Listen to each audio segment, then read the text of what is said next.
Friends, నేను సౌహార్దత చెప్పడానికి రాలేదు, సహబాధితుడిగా వచ్చాను ఇక్కడికి. ఈ మధ్య నన్ను తిడితే 10,000 వ్యూస్కు గ్యారంటీ వస్తాను. అది ఉపాధి హామీ పథకం అయిపోయింది. ఏం చేయాలి? మీరు గమనించండి, నేను మాట్లాడిన వెంటనే నన్ను మెచ్చుకుంటూ పెట్టినా, నన్ను తిట్టుకుంటూ పెట్టినా 10,000 వ్యూస్ కంపల్సరీ. 110% అది. అలా అష్యూర్డ్ స్కీమ్ అయ్యాను. కానీ ఇక్కడ మహిళా జర్నలిస్టులో మేము నిజంగా మిమ్మల్ని మహిళా జర్నలిస్టులు అనం, మీరు జర్నలిస్టులు అంతే. మీరేం ప్రత్యేకంగా మహిళా జర్నలిస్టులు పురుష జర్నలిస్టులు ఉండరు. జర్నలిజం ఇది జర్నలిజం. అయితే మా మీద దాడిని భరించగలుగుతాం, మీ మీద దాడిని మేమే భరించలేము. అందులో మీరు భరించి ఇంత ధైర్యంగా మాట్లాడుతున్నారంటే మొదటి విజయం మనం సాధించినట్లే. ఎందుకని వాడు ట్రోలింగ్ చేస్తున్నాడు? ఒక తులసి, ఒక వనజ, ఒక విప్లవశ్రీ, ఒక ఆస్మా, ఒక శ్రీనిధి ఇక మాట్లాడొద్దు అనేది వాడి ఉద్దేశం. మేము బహిరంగ గట్టిక బిగ్గరగా మాట్లాడతాం, ఏం చేసుకుంటే చేసుకోపోన్నాం. సో ఇది మొదటి విజయం. ఇప్పుడు మనం చర్చించాల్సింది what is to be done. ఏం చేయాలంటే ఇంకా బిగ్గరగా మాట్లాడాలి. ఇది మొదటిది. ఎంత బిగ్గరగా మాట్లాడాలి? వాడు నిలబడేలా మాట్లాడాలి. ఎంతకాలం మాట్లాడుతుందా, ట్రోలింగ్ చేస్తాడు, ఎప్పుడోసారి ఓపిక నశిస్తాడు కదా. ఫార్చునేట్లీ మనలాంటి వాళ్ళు పెరుగుతున్న కొద్దీ వాడికి టైం కూడా సరిపోదు, డిస్ట్రిబ్యూట్ అవుతుంది. క్షేత్రగణితం, మెన్సురేషన్. నలుగురు ఉన్నప్పుడు వాళ్ళందరూ నలుగురు మీద పడతారు. 40 మంది అయితే 40 మంది మీద పడతారు. 400 అయ్యారనుకోండి, మనం డిస్ట్రిబ్యూట్ అయిపోయి మన మీద ఆడు తగ్గుతుంది. అందువల్ల మనం మరింత ఎక్కువ మందిని సృష్టించే పని మనం చేయాలి. అందుకు మీరు నిజంగా మిమ్మల్ని అభినందిస్తున్నారు. ఎందుకంటే మీరు ధైర్యంగా ఉండడం. డిఆర్ మంకేకర్ అనే గొప్ప సంపాదకులు నో మై సన్ నెవర్ అని జర్నలిజంలోకి వచ్చే కొడుకును ఉద్దేశించి ఆ రోజుల్లో బుక్ రాశాడు. కానీ ఆ రోజుల్లో జర్నలిస్టుల స్థితిగతుల గురించి ఆలోచించి రాశాడు, ఈ ట్రోలింగ్ కాదు. సో ఈ రోజు ట్రోలింగ్ చూసి కూడా నో మై డాటర్ నెవర్ అనే దశ వచ్చింది. ఎస్ మై సిస్టర్ ఆల్వేస్ అని చెప్పాలి. అలా మనము వందలాది మంది జర్నలిస్టులను తయారు చేయడం వల్ల ట్రోలింగ్ను ఆపడం కాదు, ట్రోలింగ్ విల్ బికమ్ కాస్ట్లీ. ఎందుకంటే మనం 500 మందిని ట్రోల్ చేయాలంటే వాడు ఎక్కువ మంది పెట్టుకోవాలి. దీన్నే ఇప్పుడు అసిమెట్రిక్ వార్ఫేర్ అంటారు. ఇరాన్ వాడు సాధించింది అదే కదా. We have to impose cost on them. వాడికి ఖర్చు పెరగాలి, వాడి పని పెరగాలి, అప్పుడు వాడు ఎక్కడో కాన అవుతాడు. సో అందువల్ల మనం ఎక్కువ మంది జర్నలిస్టులను సృష్టించడం రెండవ పని కావాలి. మూడవ పని ఏంటంటే దీనికి క్విక్ సొల్యూషన్స్ లేవు ఫ్రెండ్స్. నా రిక్వెస్ట్ ఏంటంటే, ఇక్కడ ఉన్న చాలా మంది పెద్దలు ఉన్నారు, రామచంద్రమూర్తి గారు, శ్రీనివాస్ గారు, నారాయణ గారు, మీరు ఒక ఇనిషియేటివ్ తీసుకోవాలని నా విజ్ఞప్తి. మీరు ప్రతి రాజకీయ పార్టీ అగ్రనాయకుని, 2 తెలుగు రాష్ట్రాల నాయకుని దగ్గరికి వెళ్ళి మా మీద నాగేశ్వరం మీద జరిగే ట్రోల్ గురించి మాట్లాడకండి, అది ఈజీగా డిఫెండ్ చేసుకుంటారు. ఇక్కడ ఉన్న మహిళా జర్నలిస్టుల మీద జరిగే ట్రోలింగ్ గురించి మాట్లాడండి, వాడు డిఫెండ్ చేసుకోలేడు. It just not possible. ఇప్పుడు ఇక్కడ వాళ్ళ మీద జరిగిన దాడిని వాడు సభ్య సమాజం ఎవడు డిఫెండ్ చేసుకోలేడు. సో అందువల్ల నాగేశ్వర పైన జరిగే దాడి గురించి అసలే మాట్లాడకండి, వాడు డిఫెండ్ చేసుకుంటాడు. సో అందువల్ల మహిళా జర్నలిస్టుల పైన దాడిని ఇలాంటి పోస్టర్లు తీసుకెళ్లి చూపెట్టి ఇది మీ వాళ్ళు చేస్తున్నారు, ఇలా నేను కొన్ని తీసుకెళ్లి పంపించాను. అప్పుడు వాళ్ళు ఏమన్నారంటే తెలుసా, సార్ మా పార్టీ వాళ్ళు కాదు, మా పార్టీ మీద వ్యతిరేకత రావడానికి మా ప్రత్యర్థులే మీ పైన ఇలా చేస్తున్నారని చెప్పారు. అది కూడా జరుగుతుంది వాస్తవం, కొంత లేదని కాదు, అదో 10% ఉంటుంది. సో అందువల్ల అన్ని రాజకీయ పార్టీలు, 2 తెలుగు రాష్ట్రాల్లో ఉన్న రాజకీయ పార్టీల నాయకులు, తెలంగాణ వాళ్ళు, ఆంధ్రప్రదేశ్ నాయకులు కూడా హైదరాబాద్లో ఉంటారు వీకెండ్ కనుక కలవడం కూడా సులభమే. అందరినీ కలిసి ఇంకో ఉమెన్ జర్నలిస్టుల పైన ఇలా ట్రోల్ చేస్తున్నారు, ఇది శాంపుల్ మాత్రమే, మీరేమంటారు అని అడగాలి. ఇది మొదటిగా మనము చేయాల్సిన మొదటి పని. ఇది అన్ని పార్టీలు తరతమ తేడా లేకుండా అన్ని రాజకీయ పార్టీలను కలవాలి. ఆ తర్వాత ఏం చేయాలి? 4వ సొల్యూషన్, ఇలాంటి ఒక రౌండ్ టేబుల్ పెట్టి అన్ని పార్టీల నాయకులను పిలిచి వాళ్ళ ముందర చర్చ పెట్టాలి. సో వాళ్ళు ఎంత లోపల ఈ పని చేయించినా బయట వచ్చి సమర్థించుకోరు, ఇంపాసిబుల్. ఇంకా మన సమాజం అంత అనాగరికంగా కాలే, ఇంకో 10 ఏళ్ళు పడుతుంది. ఇలాంటి వ్యవస్థ ఇట్లే కొనసాగుతూ 10 ఏళ్ల తర్వాత బహిరంగ కూడా సమర్థించుకుంటారు. మీరు కనుక రాజకీయ పార్టీల ప్రతినిధులను పిలిచి కూర్చుండబెట్టి ఇందులో ఇప్పుడు కొంతమంది కేస్ స్టడీ చెప్పారు, అస్మా, విప్లవశ్రీ, వీళ్ళ కేస్ స్టడీస్ ముందు పెట్టాలి. మీరు ఏమంటారు చెప్పండి. So what will you do? మీరు ఆన్సర్ చెప్పండి అని చెప్పి ఆ రాజకీయ పార్టీలను పబ్లిక్ గా నిలదీయాలి. ఎందుకంటే ఇది ట్రోలింగ్ అనేది అనేక లేయర్స్ లో జరుగుతుంది. ఒక అతిపెద్ద లేయర్ పొలిటికల్ పార్టీల ట్రోల్ ఫ్యాక్టరీనే. దాన్ని మనం ఈజీగా ఎదుర్కోవచ్చు. వాళ్ళకి పోయే కాలం దాపురించింది కనుకనే మహిళలతో పెట్టుకున్నారు. పురుషులతో పెట్టుకుంటే వాడు ఎక్కువ విజయం సస్టైన్ చేయగలడు, మహిళలతో పెట్టుకుంటే సస్టైన్ చేయలేడు. ఎందుకంటే ఇప్పటికీ మన సమాజంలో ఎక్కడో ఒక చోట మహిళను అనాలి అంటే, ఉమెన్ అనాలంటే మొహమాటం అడ్డ వస్తుంది. బహిరంగంగా అనాలి. అనానిమస్గా ఉన్నప్పుడు ఏమన్నా మాట్లాడతారు, వాడు ప్యాట్రియార్కీ అంతా అప్పుడే బయటపడుతుంది. కానీ పబ్లిక్ గా ఉన్నప్పుడు బయటపడాలంటే కష్టపడతాయి.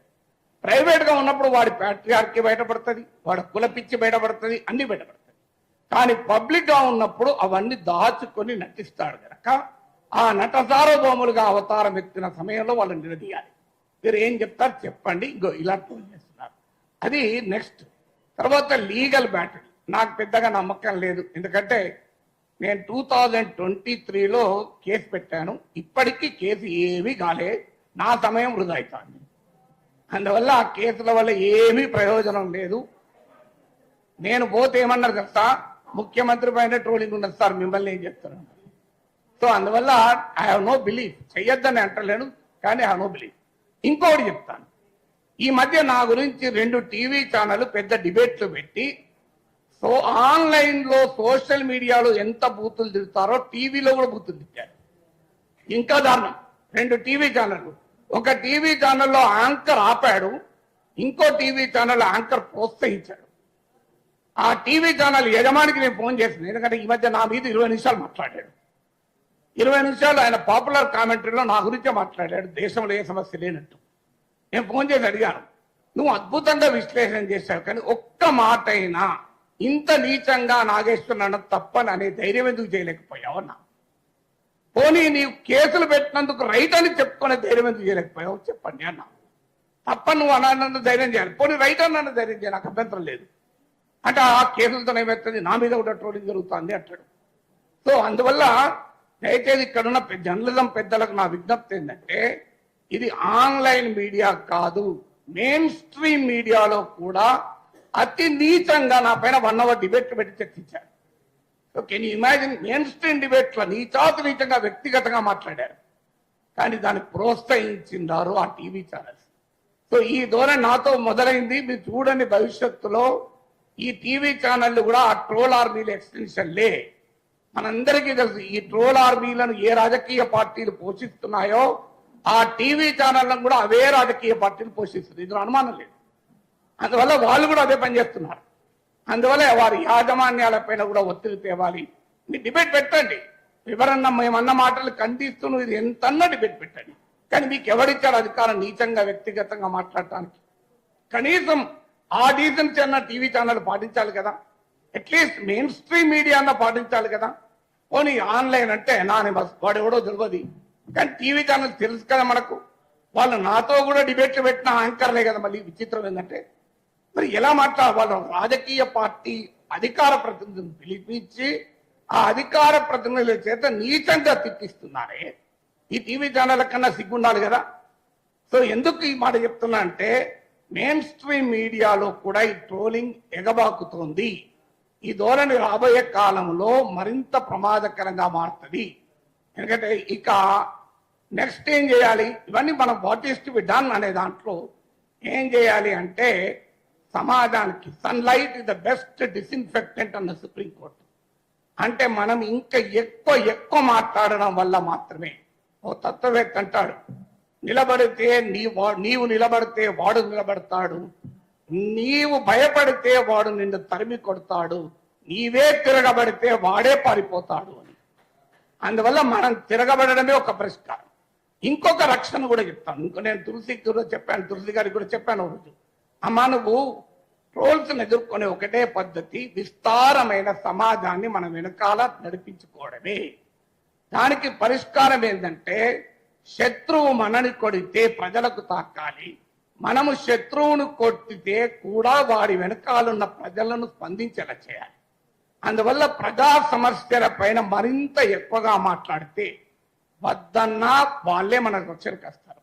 నువ్వు నన్ను ట్రోల్ చేస్తావు, నేను విశాఖ స్టీల్ ప్లాంట్ కార్మికుల తరఫున మాట్లాడినా, వాళ్ళు చూసుకుంటారు. నువ్వు నన్ను ట్రోల్ చేస్తావు, నేను పొగాకు రైతుల పక్షాన మాట్లాడినా, ట్రోల్ చేసి చూసుకో, వాళ్ళు చూసుకుంటారు. నువ్వు ట్రోల్ చేస్తావు, నేను ఆక్వా రైతుల పక్షాన మాట్లాడినా, నీవు ట్రోల్ చేస్తావు, నేను తెలంగాణ పోలీసులకు ఉద్యోగాల కొరకు బాధపడుతున్న నిరుద్యోగుల గురించి మాట్లాడతా. ఏం చేస్తావో చూడండి. అందువల్ల నేను ఈ మధ్య పనిగట్టుకొని ఇదివరకన్నా ఎక్కువగా ఎక్కడ ప్రజా సమస్య ఉందో జల్లడ పట్టి వెతికి వాళ్ళ గురించి ఎక్కువ మాట్లాడుతున్నా. ఎందుకంటే అల్టిమేట్ గా ప్రజలే మన కవచము, అది గుర్తుపెట్టుకుందాం. సో అందువల్ల మరింతగా ప్రజా పక్షాన విస్తారమైన జనం సమస్యలు మనం తీసుకొని జనం భుజాల మీద తుపాకీ పెట్టి మనను వాడు ట్రోల్స్ భుజాల మీద తుపాకీ పెట్టి మనం కాలుస్తున్నారు కదా, మేము జనం భుజాల మీద తుపాకీ పెట్టి మీ సంగతి చెప్తాం. అప్పుడు ఏమంటారో చూడండి, మీరు మమ్మల్ని కొడతానంటే ఆ ప్రజలే మా రక్షణకు వస్తారు. అది మన అనుభవం అందరిది కూడా.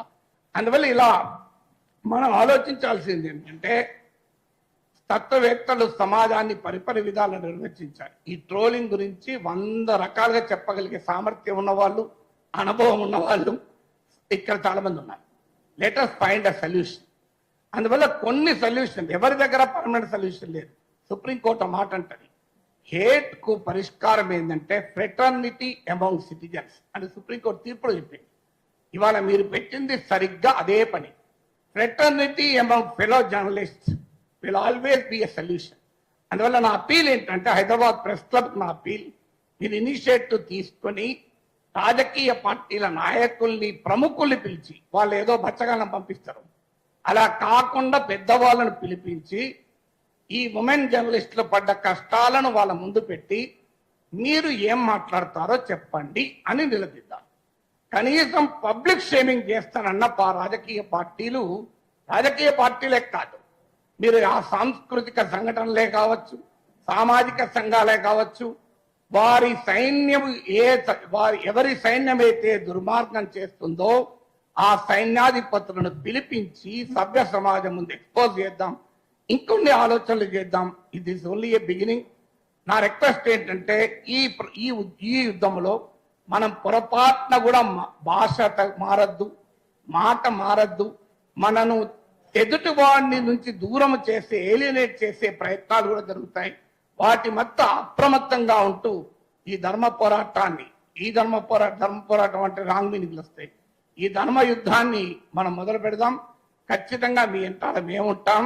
ఒకటే దీనికి పరిష్కారం, మీరు ఒక్కడు ట్రోల్ చేస్తే మేము ఇంకా 100 సార్లు మాట్లాడతాం. నీవు నెరిపడతావా నేను నెరిపడతావా చూద్దాం. భగత్ సింగ్ అన్న మాటలు ఉన్నాయి సార్, పడోసీకి తమన్నా హై ఆశా హే దిల్ మే దేఖ్నా హై జోర్ కితనా బాజు ఏ కాతిల్ మే అన్నాడు. నువ్వు ఎంత తాడి ఎత్తావో, నీ దగ్గర ఎంత శక్తి ఉందో చూద్దాం, నా దగ్గర ఎంత శక్తి ఉందో చూద్దాం. అందువల్ల ఈ పోరాటాన్ని, ఈ జర్నలిజాన్ని మరింత ఉధృతంగా తీసుకెళ్లడమే సమస్యకు ఒక పరిష్కారం. ఇది ఒక వార్. ఈ వార్లో పోరాడిన వాడిదే గెలుపు. అందువల్ల మనం పోరాడుదాం, ఐక్యంగా పోరాడదాం, విజయం సాధించుదాం. Thank you very much.